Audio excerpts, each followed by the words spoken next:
Yo, what's good, everybody? RFG is back at it today, and I'm here to touch on some more profound knowledge, okay, that I'm going to be sharing with you guys. And this is regarding the situation with governments across the world, archaeologists and paleontologists discovering large fossils of ancient humans, okay? And these are basically giants that, would stand anywhere in between 8 and 20 feet. Okay? Let me repeat. These giants that are being found in these particular situations are anywhere from 8 to 20 feet tall. Okay? And I'm going to touch on exactly what these creatures are and what their purpose was on this planet, okay? And why these fossils are being found with the skeleton completely intact, okay? This particular photo right here was done by a paleontologist in California, okay? So this is right here in our own backyard in America, ladies and gentlemen. Okay, this photo right here was shot, I believe, right outside of Utah. Okay, in between Utah and Colorado was where this skeleton was found. Okay, this one in particular is definitely at the range of 20 feet or taller. Okay, not a game. Not a joke. These giant skeletons come directly from our ancestors. This one right here in particular is a mummy found in California. Okay, this one was found in California, I believe in the 1800s. Yeah, in the 1800s.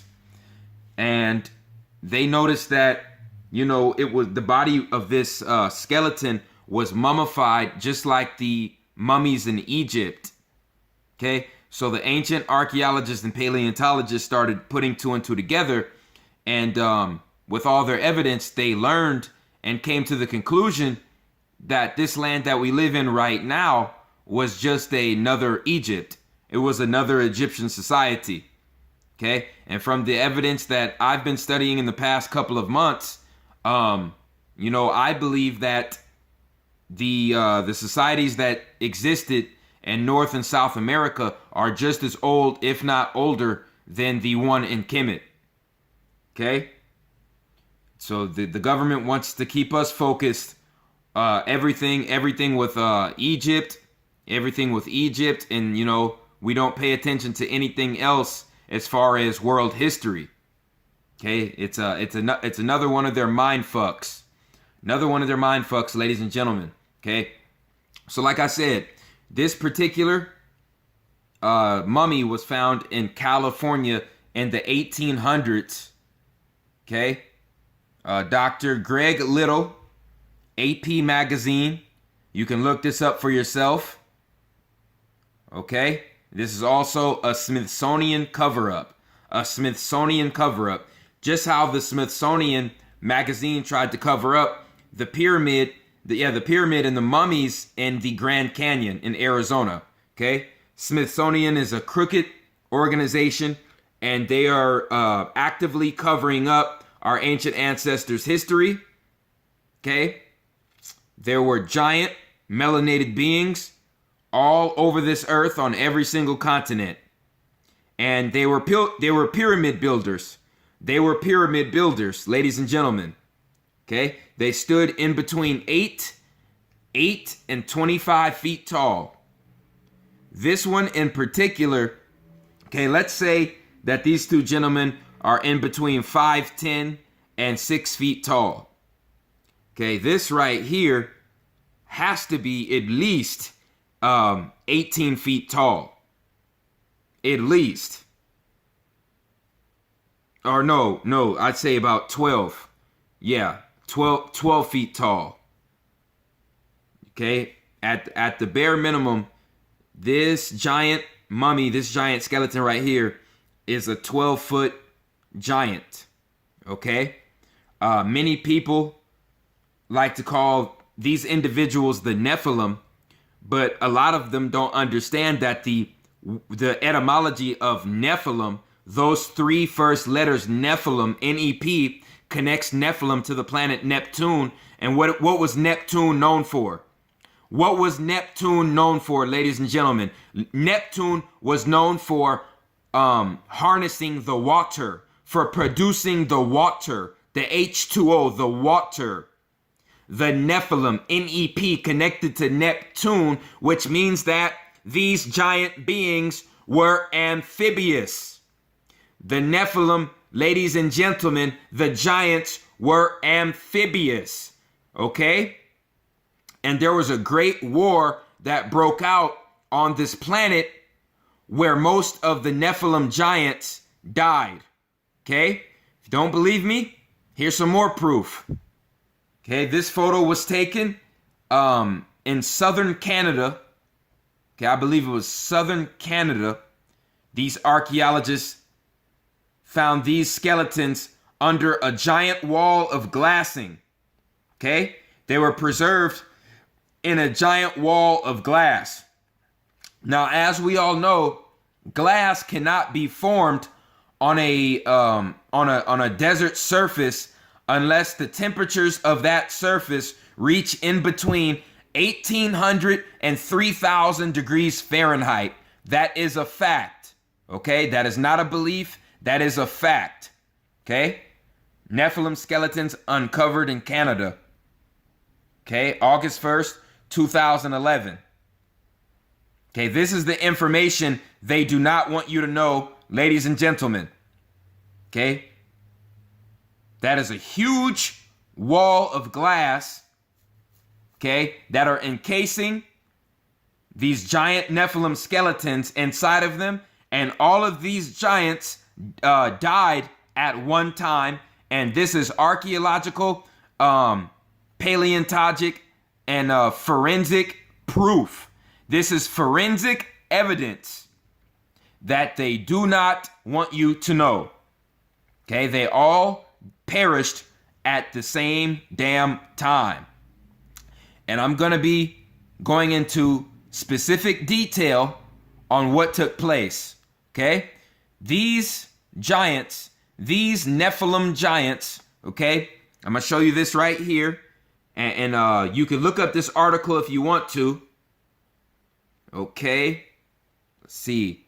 The Truth About Giant Skeletons and American Indian Mounds. Okay, so this is telling you that this is coming straight from North America. Okay, Smithsonian is covering this up. Okay, and this particular giant was found in California. Okay, this particular giant was 12 feet tall, and it was found in California. Trying to find the particular article where, or the paragraph where it stated California. I found it earlier, but I think it was down further. You know, you guys can read it for yourselves and find out. This particular giant mummy, okay, this was a Califian. These were the original Califians, okay? I'm about to blow you guys away. The original Califians were Nephilim gods, were amphibious giants known as Nephilim gods. That's why the first three letters of Nephilim is N-E-P, just like Neptune. Neptune is the planet that is associated with water, okay? So these giants were associated with water because they were amphibious giants.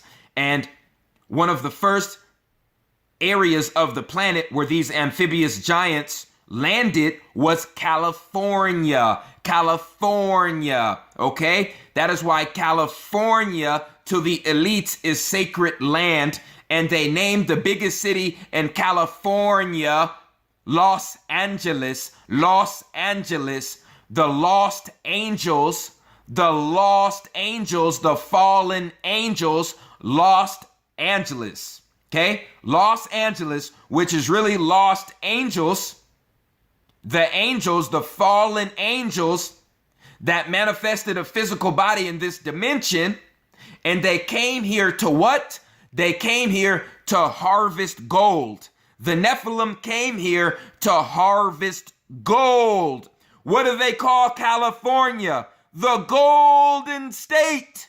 The Golden State. Ladies and gentlemen, they call California the Golden State because the Nephilim came here. The Nephilim giants landed in California to harvest that gold that California had to offer. So these giant Nephilim were amphibious giants, and their duty was to come to this earth and harvest the gold. And the first place that they landed, ladies and gentlemen, was California. These are the original Califians. That's why they call California the Golden State. California secretly has one of the world's largest beds of gold, okay? Masses of gold under its surface out of any other land on the planet, okay? Where do you think they got all that gold in Fort Knox? See, this is where critical thinking comes into play, ladies and gentlemen. Where did our government get all that gold that they have in Fort Knox? I believe Fort Knox is in Tennessee. Okay, that's in America. Okay, the Golden State, California, where most of the gold is being produced and collected on the planet in the whole world. Why do you think that the Califians were murdered by the Spaniards in Northern California in 1849? That's where you get your San Francisco 49ers. 1849, the Spaniards defeated the Califians, and the Califians were descendants of these Nommos gods, which were the Nephilim. Okay? So, like I said, California is probably top three biggest gold producing lands on the planet. And they do not want us to know this information, ladies and gentlemen. They do not want us to realize how sacred this American land we live on really is. Okay? This is undisputable proof. These Nephilim stood in between 8 and 25 feet tall. This one you're looking at right now is about 12 feet tall. And they had 22 chakras. They had a total of 22 chakras. And they were capable of performing supernatural abilities. They were also capable of building pyramid structures. Okay? These are the entities that perform those tasks. Okay? This is not a game, not a joke. This one right here, this photo was shot in northern Canada. This is a giant glass bed over a desert in Canada, where giant skeletons, okay, were subject to an explosion or to some form of a particle beam that caused them to be frozen in a wall of glass, in a glass wall, because you can only be subject to so much heat to where you get preserved in glass. You literally get preserved in glass. Do your research. If the desert floor, if the desert sand gets heated up to a certain degree, okay, glass starts to form. These were ancient weapons that were dropped when our ancestors went to war with one another. Okay? So where do the Nephilim come from? Where do the Nephilim /Nommos /Anunnaki, where do they come from? They come from the Sirius C star system. The Sirius C star system, according to our Dogon ancestors, is a trinary, not a binary, but a trinary star system. Sirius C is right here in the middle, and what's orbiting Sirius C is Sirius A. Okay, this right here is the star that's orbiting Sirius C. Okay, Sirius C is in the middle. There's also a planet right outside of Sirius C that is orbiting it, okay, known as Xylanthia, but Xylanthia is known as Nyan Tolo, according to our Dogon ancestors. And that is where these Nephilim gods, these Sirius gods, these giant Anunnaki beings come from.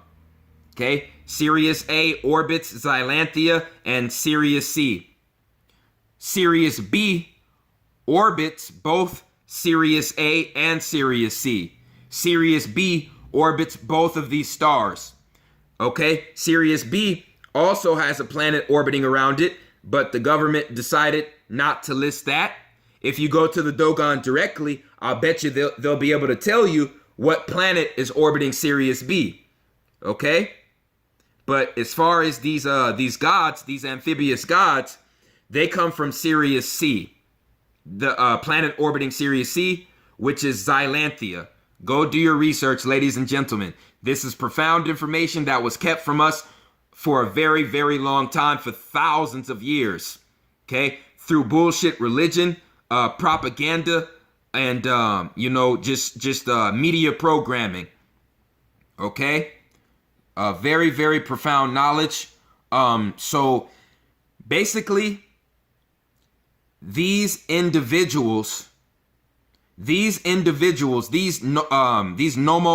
these Anunnaki, these Nephilim, were living on this earth, living on this planet, when Earth was orbiting Sirius D. Let me repeat. The giants were living on Earth when Earth was orbiting a star known as Sirius D. Okay? There was originally 4 stars that were birthed out of the center of the galaxy when the galaxy was birthed into this universe. Sirius A, Sirius B, Sirius C, and Sirius D. Now, everybody's asking, what is Sirius D? What is Sirius D? Sirius D would be Saturn. Sirius D would be Saturn.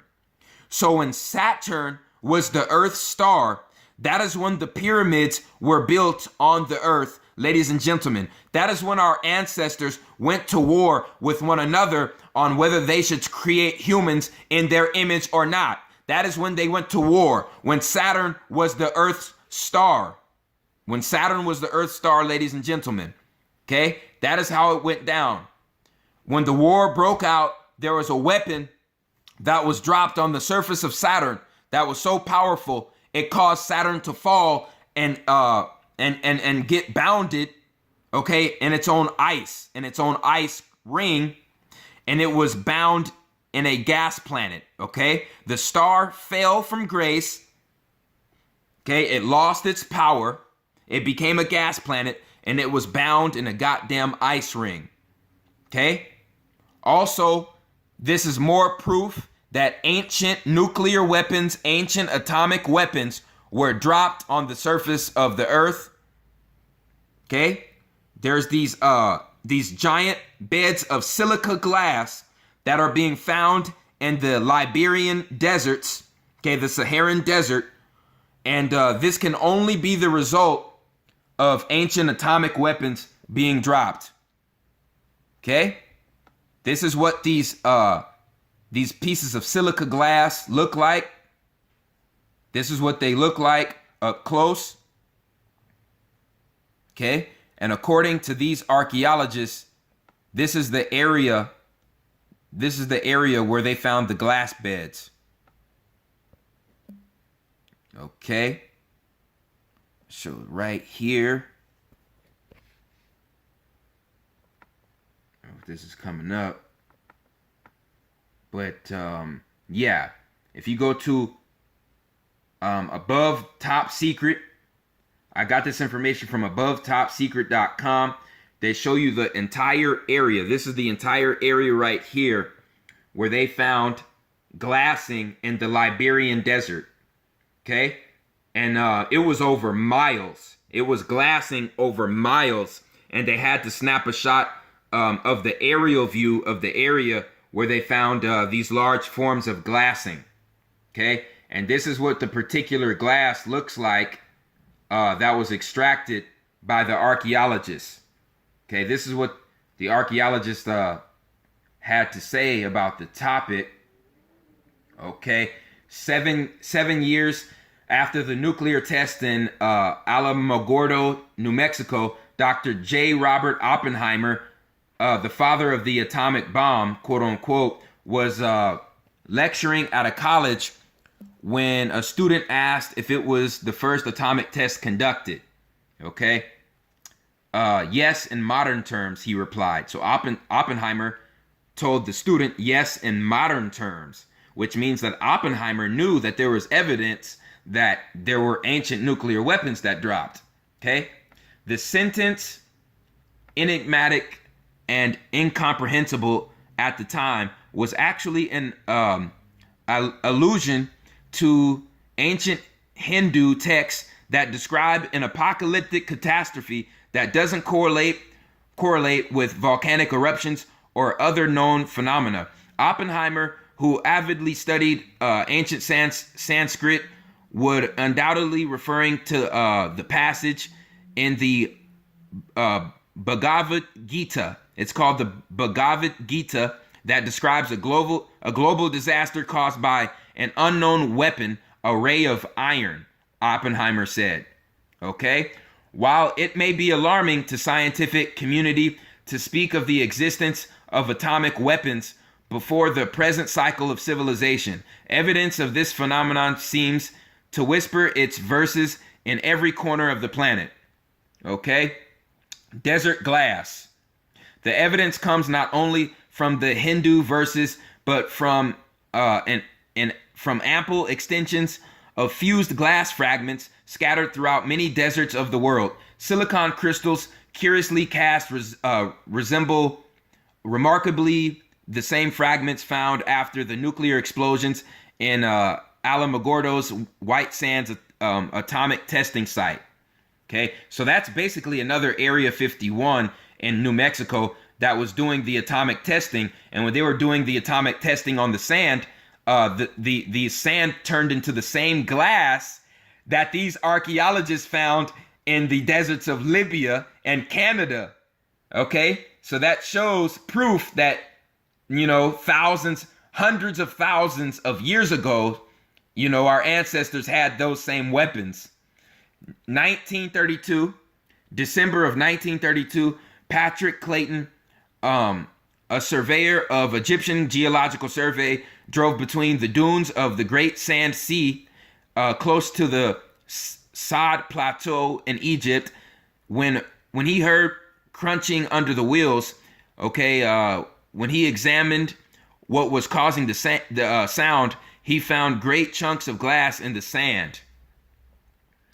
The find caught the attention of geologists around the world and planted the seed for one of the biggest modern scientific enigmas: what phenomenon could be capable of raising the temperature of desert sand to at least 3,300 degrees Fahrenheit, casting it into the sheet of solid yellow-green glass. Ladies and gentlemen, this is absolutely mind-blowing, mind-boggling. Absolutely mind-blowing, mind-boggling.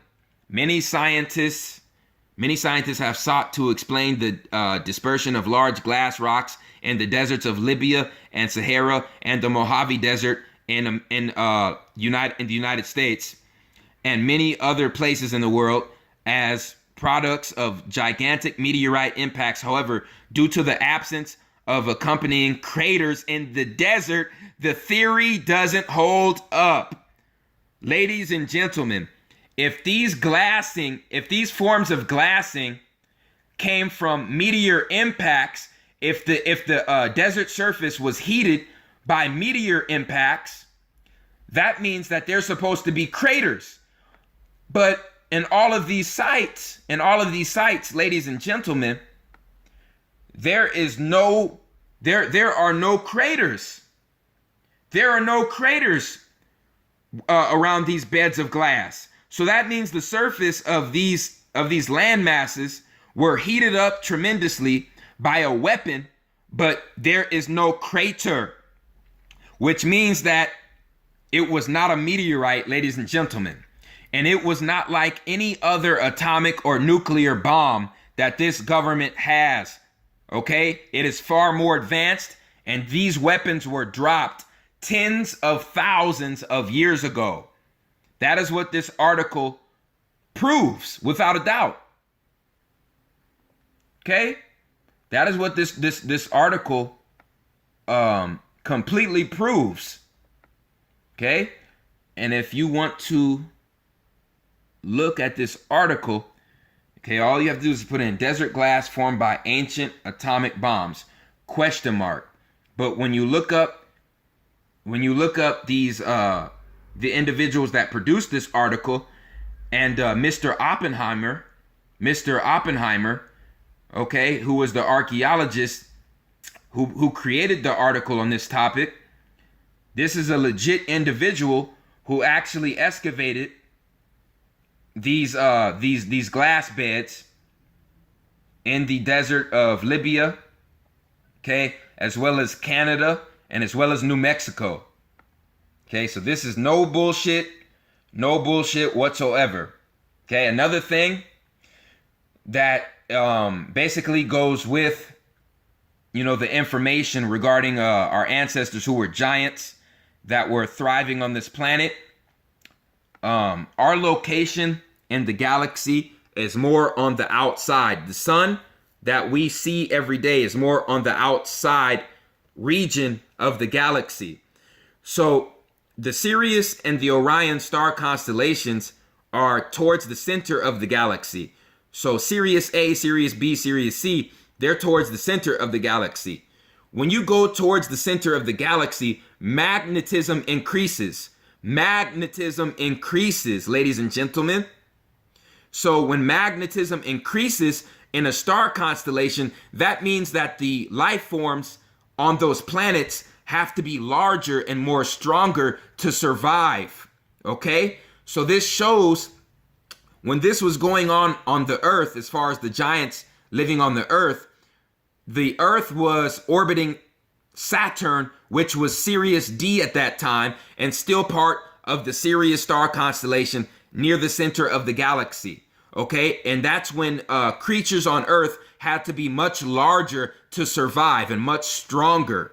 Okay, because they were much closer to the center of the galaxy at that time, the giant black hole at the center of the galaxy that produces all magnetism in this galaxy.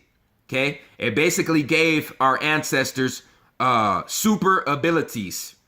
Okay, very, very, very enhanced abilities. And this is with any star constellation that is around the center of the galaxy. The creatures there are going to be much larger and much stronger. Okay? And that is just like how when we look at the Earth and we look at the equator, we all know the biggest, strongest animals that exist today, and the biggest, largest plant life forms, and the biggest jungles, jungles that produce all the oxygen for us, they're located at the equator, at the center of the planet, at the center of the Earth. Okay? That is where the biggest, strongest life forms on the planet are found, at the center, at the equator. Just like the center of the galaxy, okay, the star constellations around that are where you're going to find the largest extraterrestrials and the largest life forms. As above, so below. Okay? Also, these are more skulls pulled up from our ancient ancestors across the world, known as the Nommos gods.